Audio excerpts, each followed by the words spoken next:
യുഎസിലെ ലോസ് ആഞ്ചലസിൽ വൻ കാട്ടുതീ. നിരവധി വീടുകളും കെട്ടിടങ്ങളും വാഹനങ്ങളും ഉൾപ്പെടെ 2921 ഏക്കർ പ്രദേശം കത്തി നശിച്ചു. 10,000-ലേറെ വീടുകളിൽ നിന്നായി 30,000-ഓളം പേരെ ഒഴിപ്പിച്ചിരുന്നു. തീരദേശ നഗരങ്ങളായ സാന്റാ മോണിക്കയ്ക്കും മാലിബുവിനും ഇടയിലുള്ള പ്രദേശത്താണ് കാട്ടുതീ പടർന്നത്.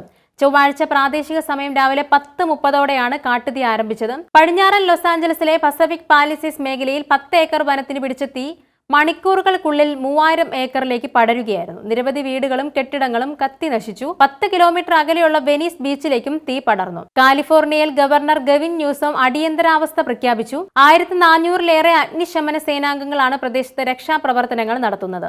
100 കണക്കിന് അഗ്നിശമന സേനാംഗങ്ങളെ അധികമായി ഉടൻ വിന്യസിക്കുമെന്നും ന്യൂസോ എക്സിൽ വ്യക്തമാക്കി. വാഹനങ്ങൾ ഉപേക്ഷിച്ച് പ്രദേശവാസികൾ ഓടി രക്ഷപ്പെടുന്നതിന്റെ വീഡിയോ ദൃശ്യങ്ങൾ പുറത്തുവന്നു. കാട്ടുതീ മാലിന്യം പതിച്ച് പല റോഡുകളിലും ഗതാഗതം തടസ്സപ്പെട്ടു.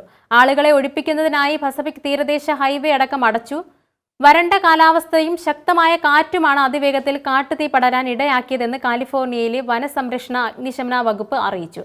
പസഫിക് സമുദ്രത്തിന് തൊട്ടടുത്തുള്ള തെക്കൻ കാലിഫോർണിയയിലെ സാന്റാ മോണിക്ക പർവ്വതനിരകളിലെ സമ്പന്ന വീടുകളാണ് കാട്ടുതീയിൽ കത്തി നശിച്ചത്. വനിതാ അഗ്നിശമന സേനാംഗത്തിന്റെ തലയ്ക്കും മറ്റും ചിലരുടെ മുഖത്തും കൈകളിലും പരിക്കേറ്റു. മണിക്കൂറിൽ 160 കിലോമീറ്റർ ദൂരത്തിൽ വീശിയടിക്കുന്ന കാറ്റ് വരും ദിവസങ്ങളിലും തുടരുമെന്നാണ് കാലാവസ്ഥാ നിരീക്ഷണ ഉദ്യോഗസ്ഥർ നൽകുന്ന മുന്നറിയിപ്പ്. ദുരന്ത സാധ്യത മുന്നിൽ കണ്ട് 5 ലക്ഷത്തോളം വീടുകളിലേക്കുള്ള വൈദ്യുതി വിതരണം നിർത്തിവെച്ചു.